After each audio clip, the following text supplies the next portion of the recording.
Hello, this is my fourth attempt at, pardon the coffee, at recording a video log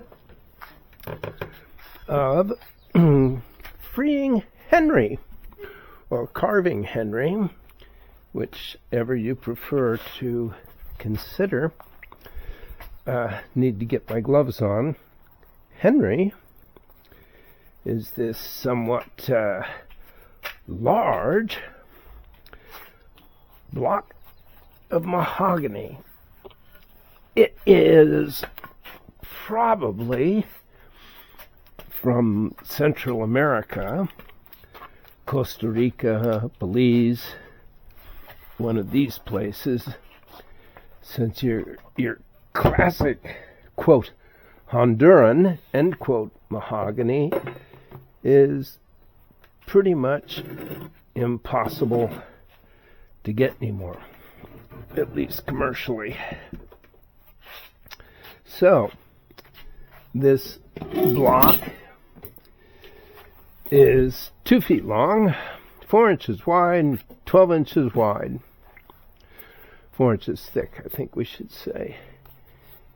And it is going to be a dragon. If you want to get a good idea of perspective here, Simon! Hey, Simon, buddy. This is Simon. He's a Manx. And I'm going to see if I can convince him to give a little bit of a helping hand. Come here, pal.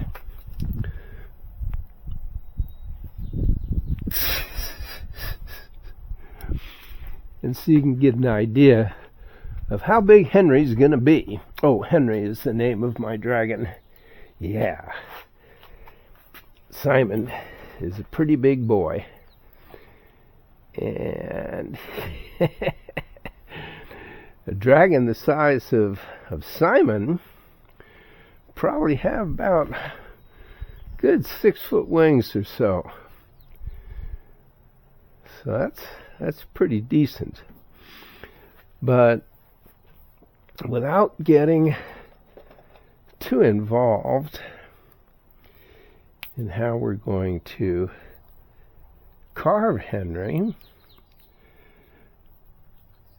I thought when I did my first video, and quite honestly, I'm just sort of really hoping this one is coming along.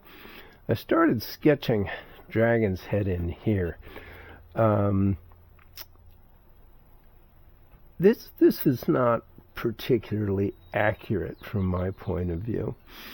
And you don't need accuracy, because anything that I've drawn on here is going to get whacked off pretty quickly and going to be missing. I would say that this is a pretty fair size for Henry's head, but I think that Henry is actually, more than anything, going to have his head here. Why? Because I want to get the best use out of the block of wood, and also because, well, you want to get as much value, in other words, use as much of the wood as you can. So you've got this Henry here. Well, what's going to be in back of here? And part of what's going to be back of here is that Henry is actually, here we can see the top of the wood is going to be looking down this way, or better yet, this way. And we've got basic idea. Now, visualizing Henry also means that we have to visualize the wings. And the wings are going to come up and are actually going to go all the way to the corner. And this is going to be pretty interesting, because this is that part of the wing that has a nifty little claw. And Henry doesn't just have hind legs. He's not a wyvern. Henry is a dragon. For those of you who are not into dragons, all wyverns are dragons, but not all dragons are wyverns. Well, that's because a wyvern has hind legs, but no forelegs. He uses this part of his wing as a the third and fourth foot. And excuse me. Wick! Hey, bud. Come on back and help out. Anyway, so you've got that here. Now, if you look at this ring, you can see a four-legged dragon, and the wings are really foreshortened and small, but they give the impression of great size, which is cool. In bringing Henry's head forward, and I hope a lot of you are thinking, how in the hell is this guy going to do this? In bringing the head forward, the shoulder is really going to be up here, because this is Henry's pretty much a depiction of a very massive creature. Goddamn dragon, for Christ's sake! Think Game of Thrones. And his foreleg is really nowhere where it's probably going to be. But the problem is, in trying to draw everything here, you lack the ability to foreshorten. Because if you stick too much to your drawing, you're not going to be able to alter it to get a proper perspective, which is what foreshortening is. So you've got a secondary wing that's coming up also like so, only it's going to be coming from over here and crossing under this wing. And you've got the body, and you've got the other side of this big old chunk of mahogany. So, I hope I've given a little bit of an idea as to what we're going to be doing here. I tend, in working on a piece up to this size, forgive me, coffee keeps me from falling asleep, I tend to use small tools. Now, by small tools, I mean half-inch gouge or less. My preferred tool is a 3/8 inch gouge, number 7.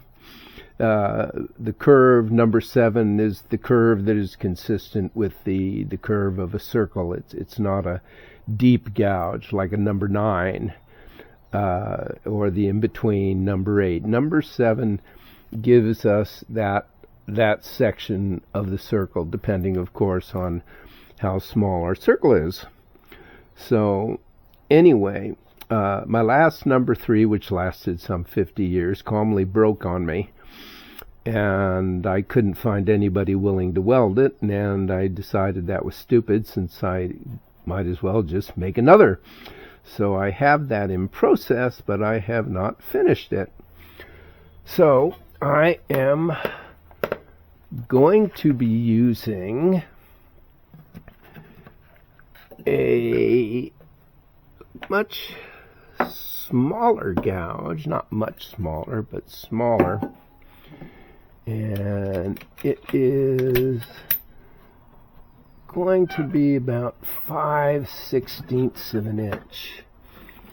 And that is, I'm going to be using this guy and this guy, here we are. This is the one I'm looking for. Yes, this is actually, let's see, well, whatever works at the time. Yeah, these are, now this is too big.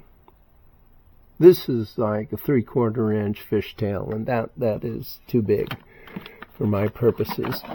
We have an even bigger straight gouge here, and we have a big one here. Big is not what I'm looking for, and I'm not looking for big heavy sides, etc. I am looking for something that is actually going to take some time. This is too small. And this here, yeah, this is like your number 9. But these are the 2 gouges that I will primarily be using. I don't know whether I'm going to take the time to show how I make a gouge. I use 01 tool steel, and I do have a small kiln for heat treating, so I do my own heat treating, and I actually recommend that all of you do exactly the same thing. Learn to make your own tools, meaning your own gouges, your own knives. It's cheaper, although somewhat time consuming. It's not that time consuming. If you have a decent 2x42 inch belt grinder, or even a 1x42 inch belt grinder, I assure you it will work just fine. Now, once we start work on Henry, I'm going to want to put a little bit of a pad under him. Why? Well, because it reduces vibration. When vibration is reduced, there's less stress on your tools, and there is less stress on the wood. So what I'm going to use for that is just a couple of old towels. Moving pads are great. That's my preferred padding in building and doing something like this. My cat eats on top of my little tiny bench here in front of my garage, so I hope you will forgive the fact that his mess, as you might put it, if you're military, is right here. Now, I like using gloves when I pick up pieces of wood like this. I've learned that it's a lot more pleasant not to have splinters than it is to have splinters. And if you want to check out the grain or push along the side, the edge of a piece of wood, you can. And you can feel all that nasty stuff coming out there, and you can feel the way it's going to go. Oh man, I wish I hadn't done that. So, wear a pair of gloves. Then you won't be saying horrible things like, oh geez, I wish I hadn't done that, because you've got God knows how many splinters, or even just one tiny one stuck in your hand. So, this is my introductory video to freeing Henry. Or some people might simply want to be plain about it and say carving Henry. The primary objective that we have to have here is we have to be able to visualize. Well, I like to visualize by using simple indications, and that's how we're going to start. We are very simply, might have to pop my glasses on. Hopefully they won't get in the way of the camera. I don't think they will. Here we go. And as you can see, Henry has begun. I don't know about you people, but I've been wanting to carve Henry for about 55 years. And Henry has been stuck in this block for about 30. So, in coming down,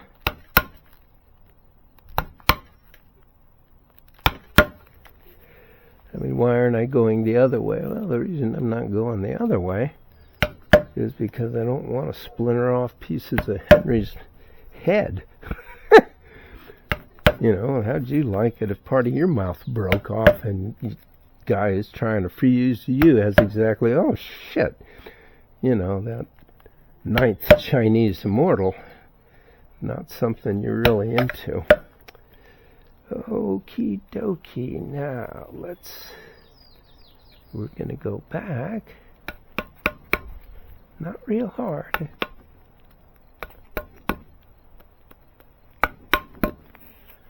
Hold on a sec, old buddy. I don't really wear gloves while I'm carving, but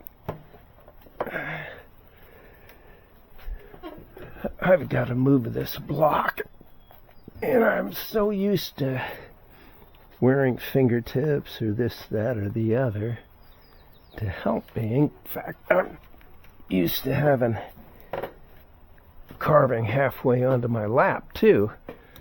So, and also would like some coffee. That definitely, makes carving things easier. Of course, being an idiot and losing some of it doesn't make me feel too great, but I can always make another pot. So, I am only, this is a 2-inch rawhide gouge for those who might be interested. I have used a rawhide gouge for 56 years now, and I've used this particular gouge for 56 years. Now, in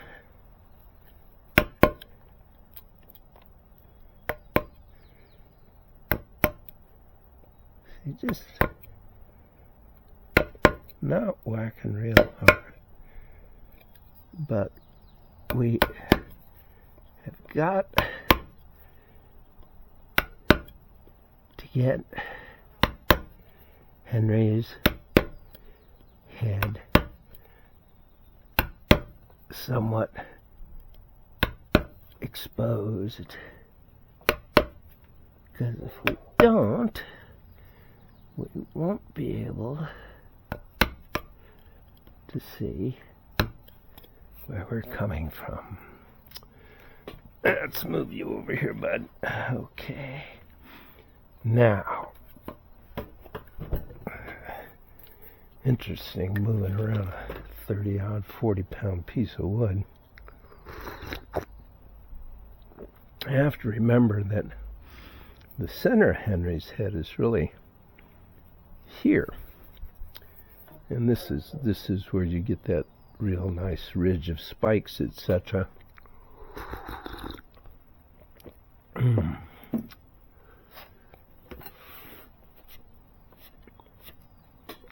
Well, comes up and does this, that, and the other. And I think that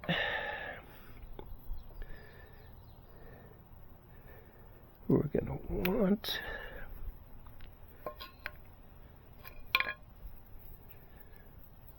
got a tremor ever since having a stroke a few years ago. We're going to spearhead Henry just a little bit. There we go. And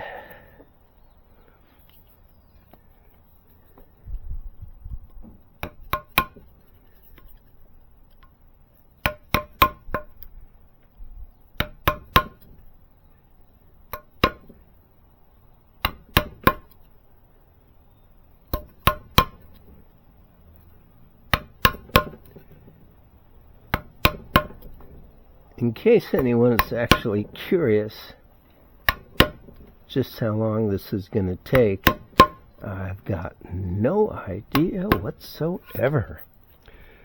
But it could definitely take as long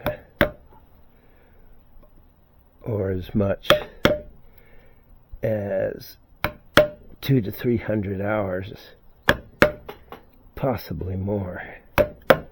Henry's a complex fellow, and there are a lot of aspects to Henry that we haven't gotten into yet, but we will get into as the carving proceeds. Now, I'm not experienced at doing videos, and part of the reason I want to do this video is I want people to really see just how long it takes to do this. I mean, I've done projects that have taken 500-600 hours, and somebody looks at it because it's made out of wood and they go, "Oh, that's pretty neat, I'll give you $100. And my feeling is that I want to cast them through the window with a, pretty solid boot in the behind, and without being nasty or whatever you call it. Should have put on my apron. It's really a lot better to educate people instead of getting mad because someone doesn't know what the heck you're doing. Explain it to them. Now,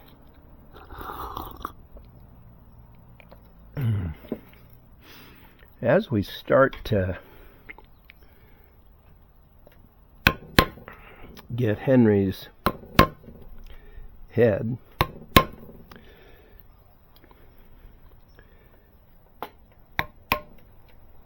pretty well revealed here, and it isn't, though I may like to think I'm beginning to see something here. All we really have so far is an outline. And you'll notice these little, sort of like marks by the chisel of it sticking into the wood.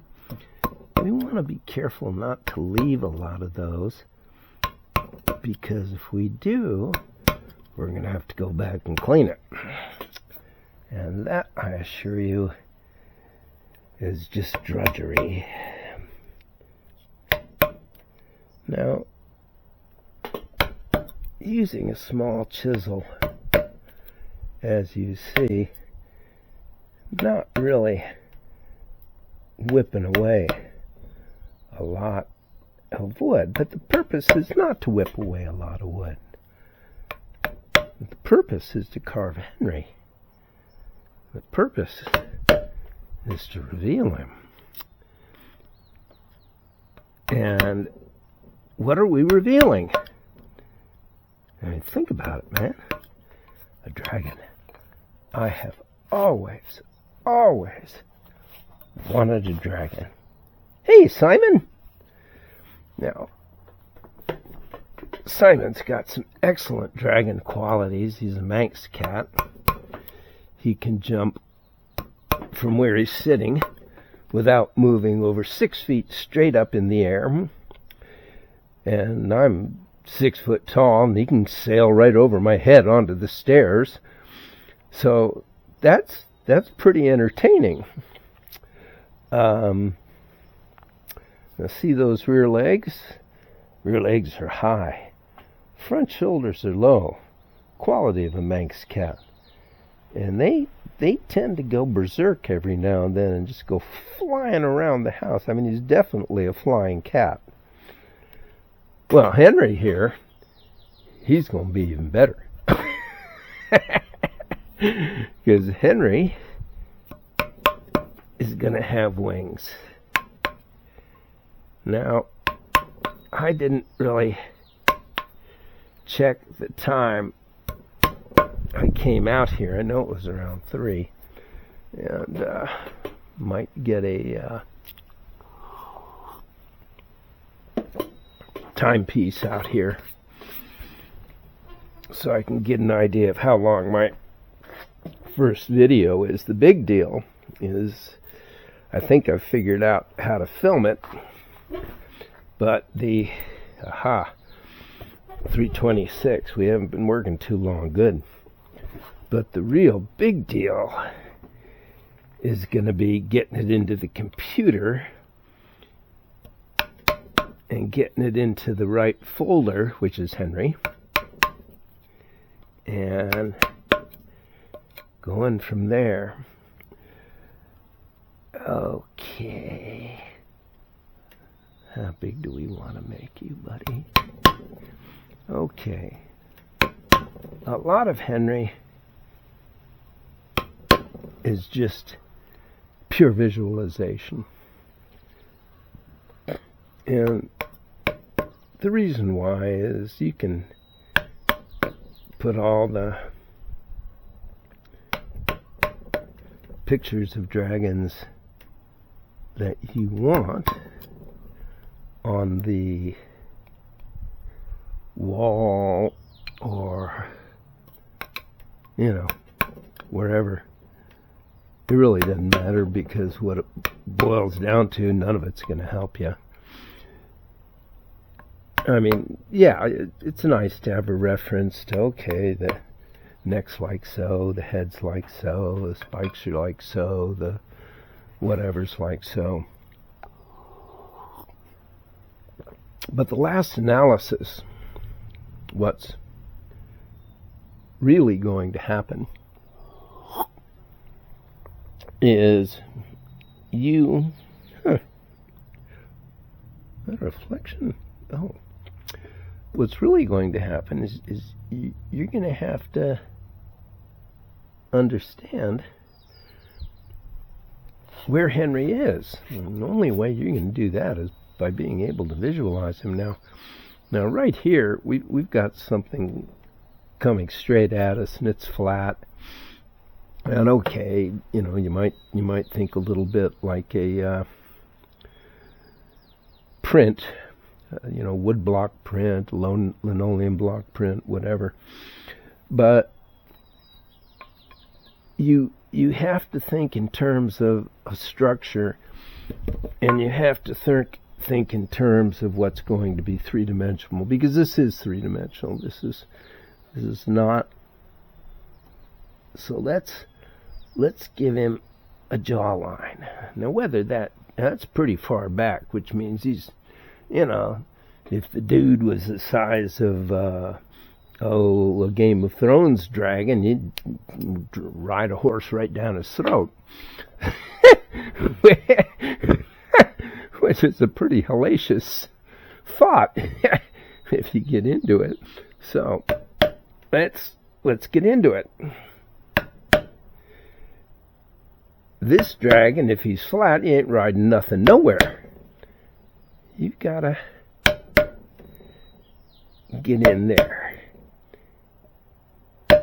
And you've got to find these indications of where and what Henry is. So let's get a little indication of the jaw going here. And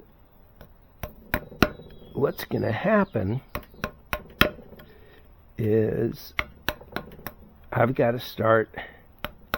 I mean, this is no relief carving. This is going to be a dragon. And so we have got to create a head that is going to be proportionate and consistent with the rest of his body. And part of the way we're going to do that is by getting him sort of outlined so that we know where to go. And knowing where to go, well, guess what, people? Right now, that's kind of all inside of my head. Yeah, lucky I don't lose my head. I'll lose Henry. Anyway,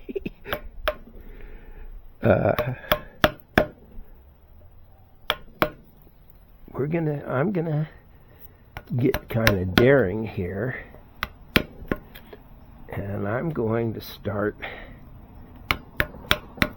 bringing the front of Henry's head. Some would refer to it as his snout, though I would say his nose back about here. I mean, you know, think of a gator or a croc or a creature like that. You know, it gets interesting. Look at a lizard. Yeah, hell, you can't even tell. And I've got a picture of an animal somewhere around here that would really help. And oh, I have a carving of a lizard around here, but let's see. Most important thing right now. So we are going to start getting rid of this corner here. In other words, yeah. Now this is where people might say, well, use a bigger damn chisel. Jesus, that 1/4 inch thing you've got isn't taking off anything. Well, no, it's not.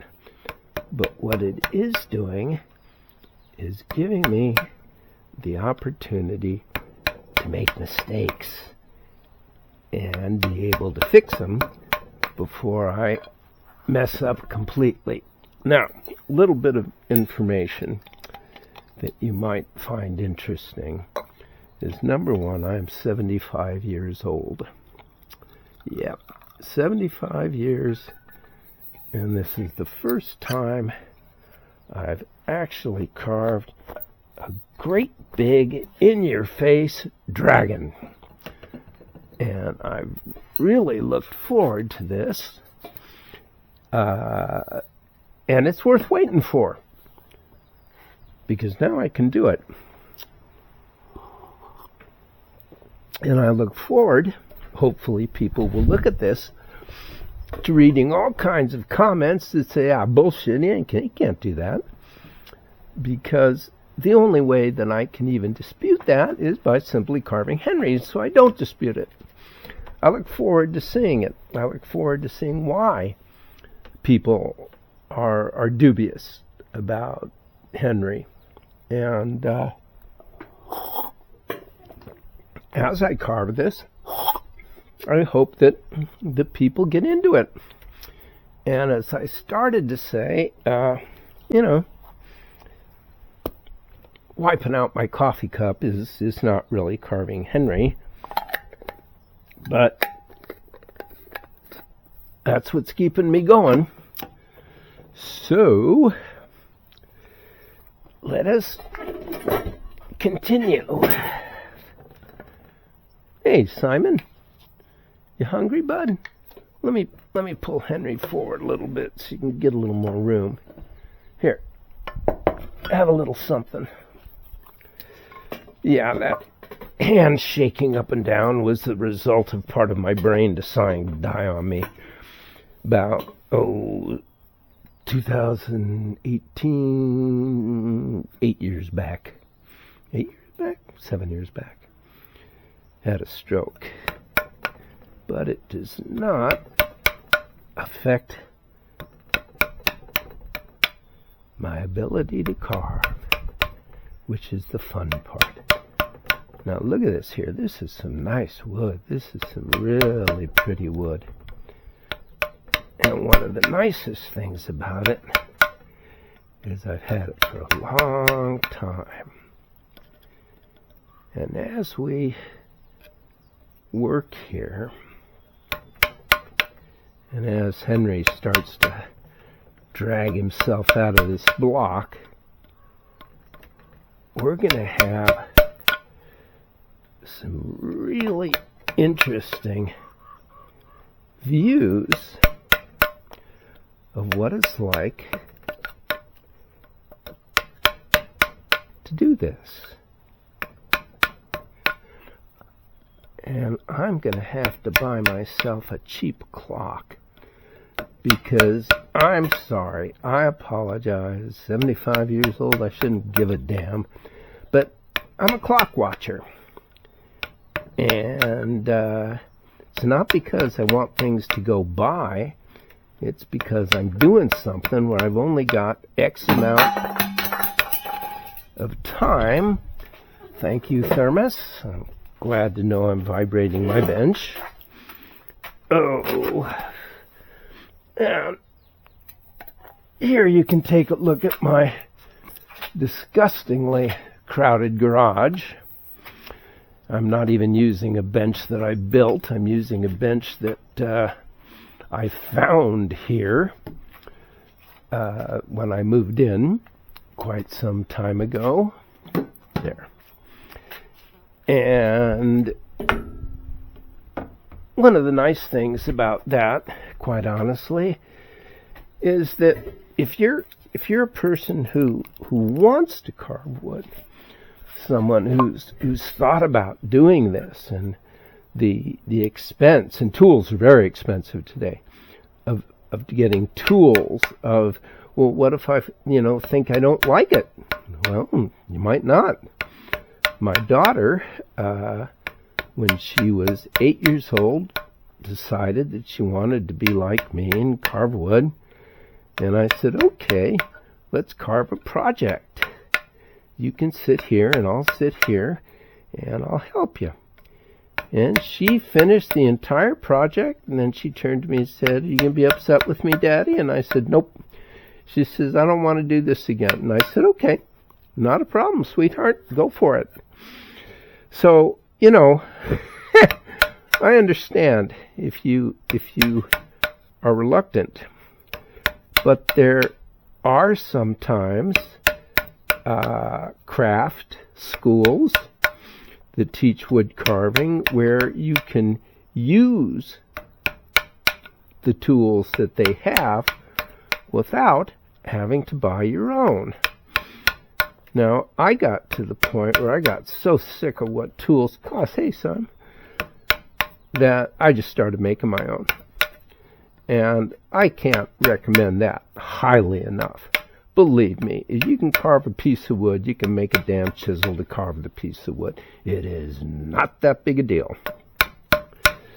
And I just might take the time in another video. And the main thing about this video that I gotta watch, that I gotta make sure that I'm not all blurred out. From what I've seen so far, this camera is really good at adapting that way. I just hope that it does so that this is a visible video. And I'm going to yank my little pocket clock out. It's also a pedometer, though sometimes it doesn't read too accurately as a pedometer. That's because it's probably about 10 years old now. But that's okay. 8 years old. I think I got it in 2017. But it's a good little pedometer, and the clock is absolutely accurate, which is very cool. So I'm going to take my clock out. I'm definitely going to wear my apron the next time we do this. Where are you? Get out of there. Okay. I'm going to put, it's 3:39. We'll work till 4. I'm going to put this here so that I know where it is and I can kind of look at it. It's not going to show me the time more than 4 minutes, 5 minutes, and then I'm going to have to, click it again. But that's cool. That's how it saves power. And like I said, it's very accurate now. As you see, we are beginning to get down to find Henry. Yes, we are going to free Henry. We're going to let him out of this blankety-blank block of wood. We are going to turn his head from here to back so he is looking at us. And he's going to be looking up at us. And he is going to be ferocious. And he is going to be... I don't want to say horrific, because I like Henry, and hopefully he will like me in return since I'm freeing him. But, like I said, you want to be pretty gentle as you come through. It's got to get down here, and you got to keep working. I mean, I intend these videos, this is going to be the shortest one I do. And it's going to be a little less than an hour, but the next one's going to be an hour. I mean, 2 hours. Yeah, it makes a lot of sense. Anyway, the next one will be 2 hours, and I will have done nothing until the next one. I want this to be absolutely everything that you see in these videos is what I have to go through in order to free Henry. Forgive me if I'm using the term free Henry, but I get a kick out of it, and I think it's fun, and I don't like the idea or saying I'm going to create Henry. I'm not going to create shit. I mean, the act of carving Henry is, of course, an act of creation, but it's not an act of I don't know, deific creation. It's not like God creating the earth. I'm just whacking a piece of wood. So I like to say that I'm going to free Henry, because I am very definitely going to free him. I am going to bring him out, and I want him to have all the potential to be pissed, to be angry, and most importantly of all, to be hungry. And I want that hunger, and I want that anger, and that rage that he is potentially capable of to be there when he is completely free. Now that's something else that we're going to talk about. How do we create emotion? How do you get a damn wooden chunk of wood to be pissed? Well, that's a nice thought, isn't it? That's an interesting thought. That's something we're going to have to talk about. Now, one of the entertaining things to me is that my wife's got no interest in this at all. Not unless, of course, Henry decided to put himself on the block and and get sold for an inordinate amount of money, and then she would be very impressed. But that's not impressive to me at all.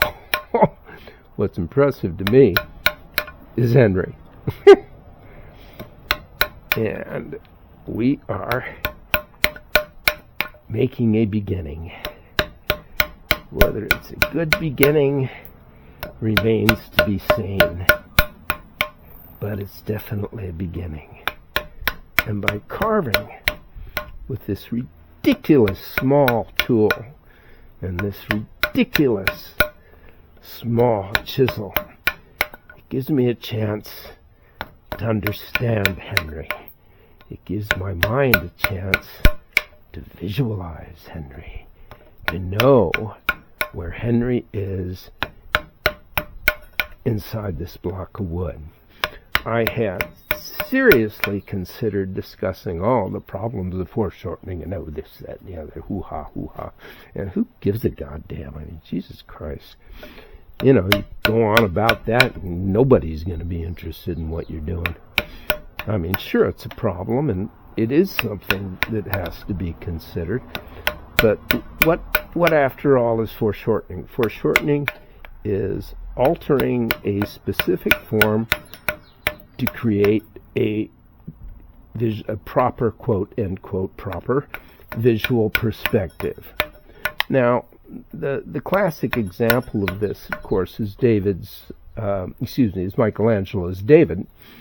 David's hands are way out of proportion for the hands of a man in proportion to his body. Other parts of him are out of proportion. But the reason they're out of proportion is because this is an 18-foot high figure. And to see it as real, to see it with all the emotional content that Michelangelo put into it, he had to change that form. He had to alter that form to create a proper visual perspective. Hence foreshortening. Now you know everything I know about it. And the real interesting question is, how are we going to do it, since nobody really knows what Henry's going to look like until Henry decides to jump out of this piece of wood. And that will be eventually. So, my little channel, which you already know since you ran into it by accident or on purpose, is E.M. Zeiler Wood Carving. And as I said, in a way, we're kind of in this together, and in another way, and all by myself. Ooh! And somebody else came up with a really interesting point of view, and I forget her name. I really do. I forget the artist's name. She's in her late 90s. She lives in Japan by her own choice. She lives in a sanitarium. Yayoi. I feel horrible because I admire her tremendously, and I admire her work, and I love listening to her when there have been interviews. And one thing that she said during an interview, because she's a very, very much a all-around artist. I mean, she paints, she prints, she sculpts, she does performance art. She's a fascinating woman. She likes pumpkins too, which is something else that I kind of dig, because I like pumpkins. So anyway, I cannot remember her name. I will try and look it up on the Oracle, meaning the computer, and figure it out so I can be very straightforward about it the next time. But she made the gratuitous observation that the greatest act of performance art was any act of creating, quote, art. I liked that. That kind of really hit me. I thought, man, that is seriously cool. So my video log, for as long as it takes to carve Henry, and of course, should anyone be interested at all, especially in listening to my rambling and maundering on as I carve him, I'm not doing anything to Henry that isn't recorded by this camera. It is what you might call cinema verite. It's all here. All the nonsense, if I make mistakes, if I've got to correct mistakes, which quite honestly I really look forward to making a hellacious error. Because every time I've made some kind of a god-awful hellacious error, I've had to work 10 times as hard to correct that error. And guess what? The piece is 10 times better than I thought it would be. So, that is very cool. Now, once again, carefully carve down, and don't try and go too far, because you don't want to get in a situation where you might crush the wood instead of carve the wood. You want to carve it. That is what is most important. And I am very grateful for the fact that while my handwriting went totally to Hades, I was left with the ability to carve.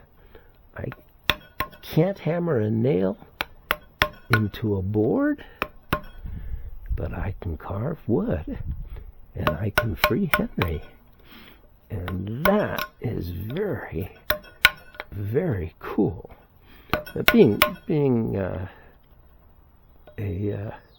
citizen of the United States, people of my generation use that word very, very cool a lot. So, anyway, I think it is very cool. And I've been working I don't know how long on Henry. 3:51. We've got 9 minutes and I will officially shut down, though I really don't want to, but I just don't have enough time today. I would really like to keep going, and when I really want to keep going on something, I usually work like maybe 10, 12 hours without stopping. But in doing a video log, if I have any viewers, once again, I feel I have a certain responsibility to you, and that responsibility is to be able to upload it, which, once again, since this is my first episode, we will see if I'm successful in doing that, and we will see if I'm successful in getting it into the right folder and then uploading to YouTube. I've already got my channel, but this is going to be my first video. Unfortunately, I have a day job. I live pretty much check to check, and I gotta go to work tomorrow, which will be Sunday, and Monday and Tuesday, and I work 10-hour shifts. Even though I'm part-time, I work 29.5 hours. So I'm shot as far as getting anything more done.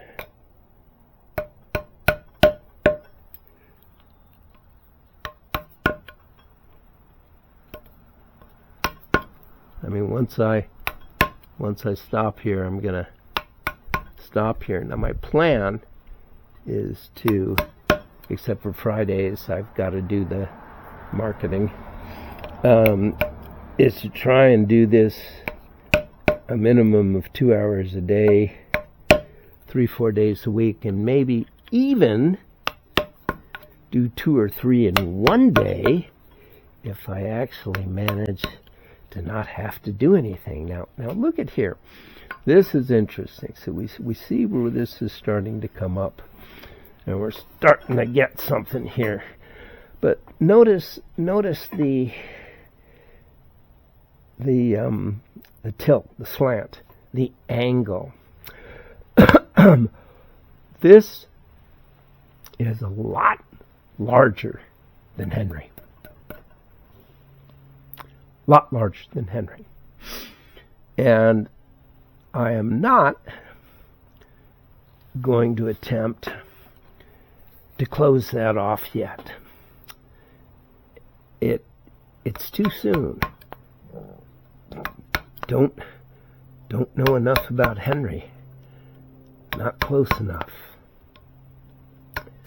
The process of visualization to me is not a process. I just know he's in there. I know what he looks like. If someone said to me, well, do you have a picture in your head? That's pretty much the best answer I can give you. I don't really know. I mean, I've got an idea, but an idea is not a picture. An idea is something more than a picture. An idea is something that can have emotion. An idea is something that can have life. So do I have a picture of Henry in my head? No. Do I have an idea of Henry in my head? Oh, hell yeah. I definitely have a big, beautiful idea of Henry in my head. And I find that really fun. Yeah, I've carved wood for 65 years, and I have never stopped getting the biggest amount of entertainment and pure... What the hell? Oh, okay. Out of it. I just do. I hope you will forgive me. I gotta check the time, and I'm afraid we're gonna be real close to. I've still got a few minutes. Excellent. So now let's talk about my itty bitty tool here for a while. Beautiful part of my itty bitty tool is that it gives me time to find the way into Henry's prison. Yeah. I'm not in a hurry. And if you really love what you're doing, why in God's name would you be in a hurry to stop doing it? In other words, quote, finish. I'm never finished with anything. Hell, I write little short stories, and 2 years later I'm still editing them because missed that misspelling, missed that typo. Oh, doesn't say what I wanted. So, I keep editing things, and while I can't keep editing Henry, I can do the same thing in using a little bitty tool to carve him, because it gives me the time I need to understand him. And like I said, got a picture of Henry in my head? Oh, hell no. I have an idea of Henry. An idea. And ideas are much bigger. There's much more to them. No picture on this planet, nothing, can show you the fullness of an idea. Well, that's not quite correct. When we see the great works of art, we see the culmination of an idea. Once again, Michelangelo's David, the great Egyptian artist of 3,400 years ago, Thothmes, with his sculptures of the pharaoh Akhenaten, his incredible torso of a woman in blue granite. These are the culmination of an idea. But these are historic and magnificent works of art that are beyond price. And yeah, that's the culmination of an idea. So what we're trying to do here is not come up with a picture. We have an idea, and we are working towards the culmination of that idea. Man, I just figured that out. That's cool. Anyway, gee, just think of all the things I'm going to teach myself doing this. Isn't that a hoot? Okay, let's see. It is 4 o'clock. And I hope you will forgive me. It's going to be possibly a week until my next episode.